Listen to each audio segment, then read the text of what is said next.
Bem, meus amigos, esse é o nosso segundo vídeo em que nós estamos discutindo as questões de evolução que caíram na prova da UESC agora em 2009. A UESC é uma universidade estadual situada aqui em Ilhéus, na Bahia. Bom, essa próxima questão de evolução na UESC 2009 que eu quero discutir, Darwin, no seu diário, fala do seu dia em Salvador. Ele esteve aqui em Salvador, na Bahia, em 29 de fevereiro de 1832. É um texto bastante, eu diria, bucólico. Ele vai falando da mata. Ele gostou muito da natureza no Brasil, porque naquela época existia um negócio chamado Mata Atlântica, né? Detestou a escravidão, mas gostou muito da natureza. E ele vai falando, o dia passou-se deliciosamente, mas delícia é um termo por si só insuficiente para exprimir as emoções de um naturalista, que pela primeira vez se viu a sós com a natureza no seio de uma floresta brasileira. E aí o texto do enunciado segue em frente. A pergunta, então, é essa aqui, observe.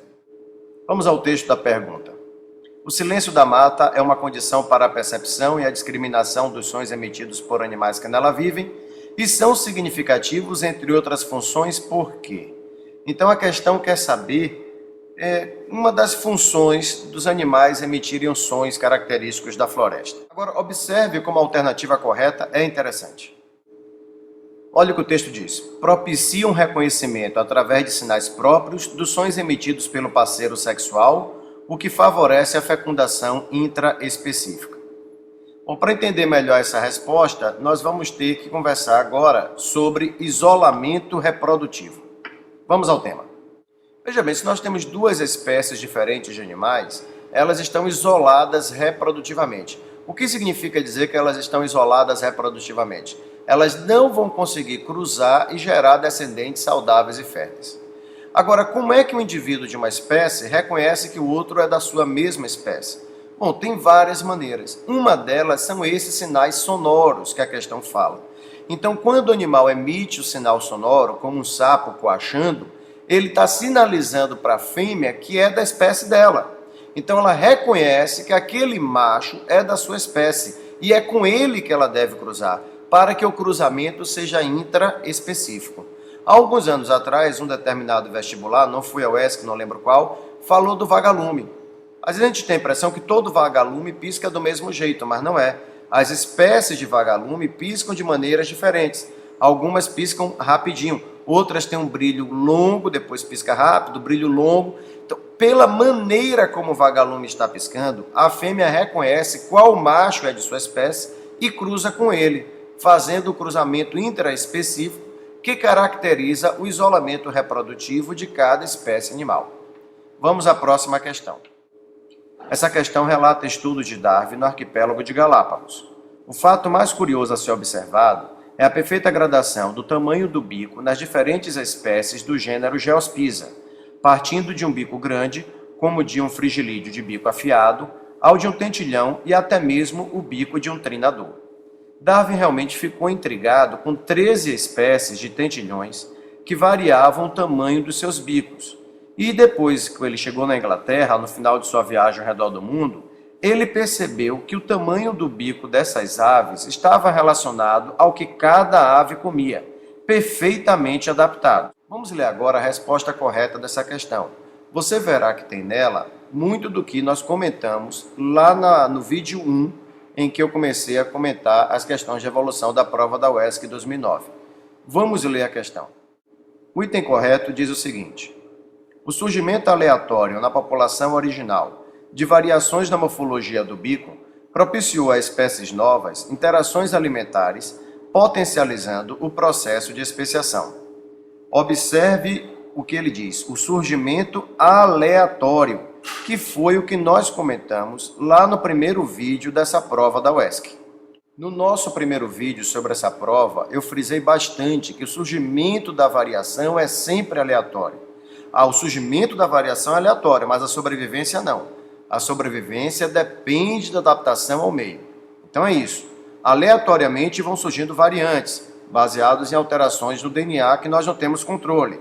Alguns variantes serão melhor adaptados do que outros. Esses terão mais chances de chegar à idade adulta e ter filhos. É assim que funciona a seleção natural. Mas tem outros dois itens nessa questão que, apesar de errados, são interessantes a gente discutir. Vamos a eles.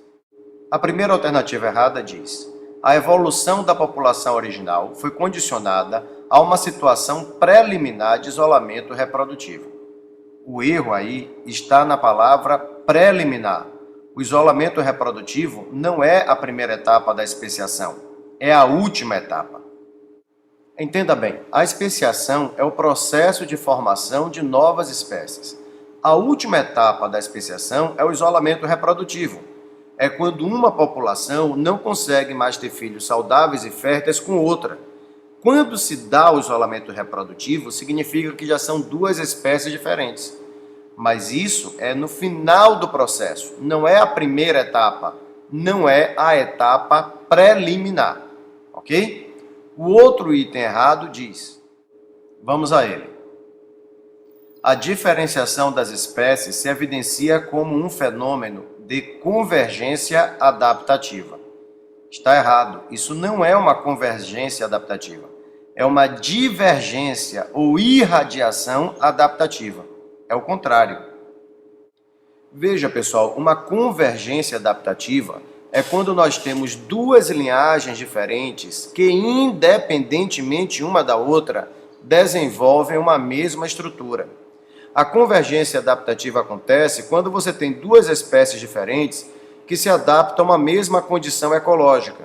Por exemplo, o formato do corpo do tubarão, que é um peixe, se parece muito com o formato do corpo de um golfinho, que é mamífero. O formato do corpo dos dois é parecido, não porque eles herdaram isso do ancestral comum deles. Os dois têm o formato do corpo parecido porque se adaptaram a uma mesma condição ecológica, que é viver na água, o que exige um corpo hidrodinâmico. Então, há aqui a linhagem do tubarão, a linhagem que deu origem ao golfinho. Independentemente uma da outra, surgiu um corpo com aquela morfologia. Então, eles convergiram para uma mesma característica. É uma convergência adaptativa. No caso dos tentilhões de Darwin nas Ilhas Galápagos, o que aconteceu é que uma espécie de tentilhão que vivia no continente sul-americano migrou para as ilhas. E nas ilhas começou a divergir, daí o nome divergência adaptativa ou irradiação adaptativa. Isso acontece quando você tem uma espécie que vai dando origem a várias outras espécies. Esse processo é a base da teoria da evolução, está na alma da teoria da evolução, o que diz que todos os seres vivos têm um ancestral comum entre si. Então, as 13 espécies de tentilhão de Darwin vêm de um ancestral comum entre elas, que vivia no continente sul-americano. Então, esse processo de surgimento dos tentilhões não é uma convergência, ele é uma divergência adaptativa. Pessoal, nós terminamos aqui o comentário sobre as questões de evolução dessa prova da UESC 2009. Como eu lhe disse, ainda teremos uma série de vídeos sobre evolução. Espero que ainda em 2009, se eu tiver tempo. Um grande abraço para vocês.